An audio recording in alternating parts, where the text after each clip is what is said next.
Assalamualaikum warahmatullahi wabarakatuh. Alhamdulillah, wassalatu wassalamu ala rasulillah wa ala alihi wa ashabihi wa man walah.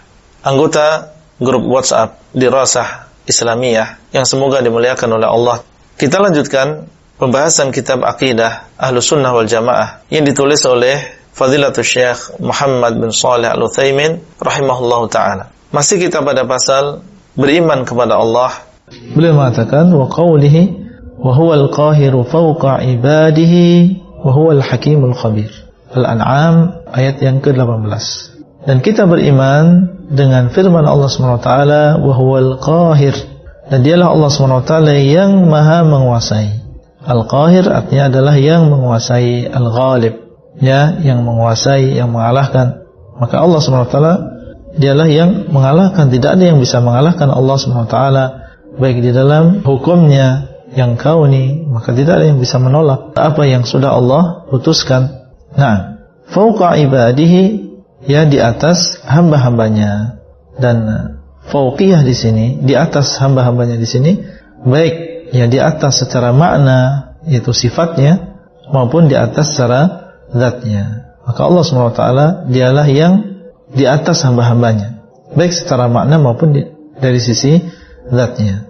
Kemudian firman Allah, wa huwal hakimul khabir, dan dialah Allah SWT yang maha bijaksana dan juga maha mengetahui. Al-Hakim mencakup di dalamnya adalah, ya, bahwasanya Allah Al-Hakim yaitu mengandung sifat al-hukm. Ya, Allah SWT dialah yang menghukumi, memberikan keputusan. Atau yang kedua mengandung sifat al-hikmah, yang bijaksana. Dan tidak ada pertentangan antara kedua makna ini. Allah SWT dialah Al-Hakim, yaitu dialah yang memberikan keputusan. Dan keputusan Allah atau hukum Allah ada yang syar'i, ada yang kauni. Syar'i itu yang bagaimana? Syar'i itu adalah keputusan Allah, syariat Allah, baik berupa perintah maupun berupa larangan. Maka itu dinamakan dengan hukum yang syar'i. Kemudian yang kedua adalah hukum kauni, yaitu Allah memutuskan, mentakdirkan. Ya, ini dinamakan dengan hukum kauni. Ya, hukum yang berkaitan dengan kejadian-kejadian. Allah memutuskan si fulan ini menjadi orang yang tinggi, yang ini pendek, ya, misalnya yang ini pemarah, dan seterusnya. Ini namanya hukum kauni. Maka Allah SWT dialah Al-Hakim yang maha menghukumi, mencakup yang syar'i maupun kauni. Kalau yang syar'i, ini seperti firman Allah Azza wa Jalla, wa man ahsanu minallahi hukman liqaumin yuqinun. Siapakah yang lebih baik hukumnya daripada Allah? Liqaumin yuqinun, bagi orang-orang yang yakin. Hanya orang yang yakin dan orang yang berilmu, maka dia akan memahami dan mempercayai bahwasanya Allah SWT dialah yang paling baik hukum syar'inya. Sehingga kewajiban dia adalah mengikuti apa yang Allah syariatkan dan meyakini bahwasanya hukum Allah adalah sebaik-baik hukum. Tidak ada hukum yang lebih baik daripada hukum Allah. Demikian pula mencakup hukum yang kauni, keputusan yang Allah putuskan, kejadian-kejadian, musibah, kenikmatan. Maka ini adalah hukum Allah juga. Dan inilah yang dimaksud dengan firman Allah ketika menceritakan tentang saudara Nabi Yusuf alaihissalam. Dia mengatakan, au yahkumallahu li, atau Allah memutuskan untukku. Yang memutuskan di sini adalah hukum yang kauni, takdir, sampai Allah SWT mentakdirkan untukku, yang memutuskan untukku. Yang dimaksud adalah hukum kauni.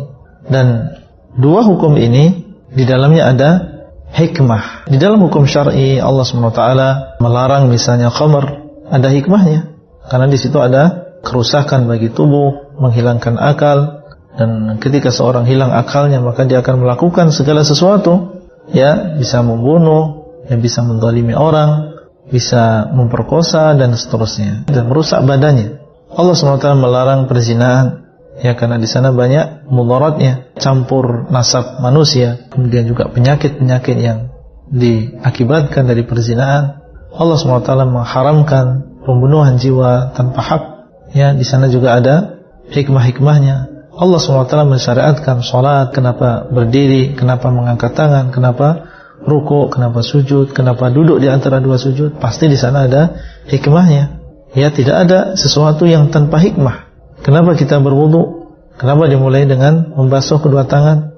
Ya, kenapa yang sebelah sini tidak dibasuh, yang dibasuh hanya sebelah sana saja? Maka di dalam itu semua pasti ada hikmahnya dari Allah SWT. Nah, cuma terkadang hikmah tersebut ada yang diketahui dan ada yang tidak diketahui. Tapi nama Allah Al-Hakim menunjukkan bahwasanya Allah SWT di dalam semua itu pasti di sana ada hikmahnya.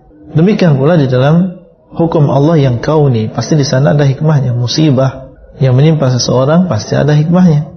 Ya, kenikmatan yang didapatkan oleh seseorang juga pasti ada hikmahnya. Jadi Allah SWT adalah Al-Hakim yang memutuskan, dan di dalam keputusan Allah itu pasti ada hikmahnya. Allah SWT mengatakan, وَمَا خَلَقْنَا السَّمَاءَ وَالْأَرْضَ وَمَا بَيْنَهُمَا بَاطِلًا. Dan tidaklah kami menciptakan langit dan juga bumi dan apa yang ada di antara keduanya batilan, dalam keadaan batil. Tidak ada yang sia-sia, tidak ada sesuatu yang salah, baik di dalam hukum Allah yang syar'i maupun hukum Allah yang kauni. Nah, ya, ini disebutkan oleh Allah SWT di dalam surat Al-An'am ayat yang ke-18. Kemudian firman Allah Al-Khabir, yang maha mengetahui, dan sebenarnya sudah berlalu bahwasanya Al-Khabir ini lebih khusus daripada Al-Alim. Kalau Al-Alim ini maha mengetahui yang zahir maupun yang batin. Adapun Al-Khabir maka ini berkaitan dengan sesuatu yang batin, ya, sesuatu yang tersembunyi. Maka ada yang mengatakan bahwasanya Al-Khabir ini lebih khusus daripada Al-Alim. Demikian yang bisa kita sampaikan pada kesempatan kali ini, dan insyaallah kita lanjutkan pada sesi berikutnya. Sallallahu ala nabiyyina Muhammad wa ala alihi wa ashabihi wasallam.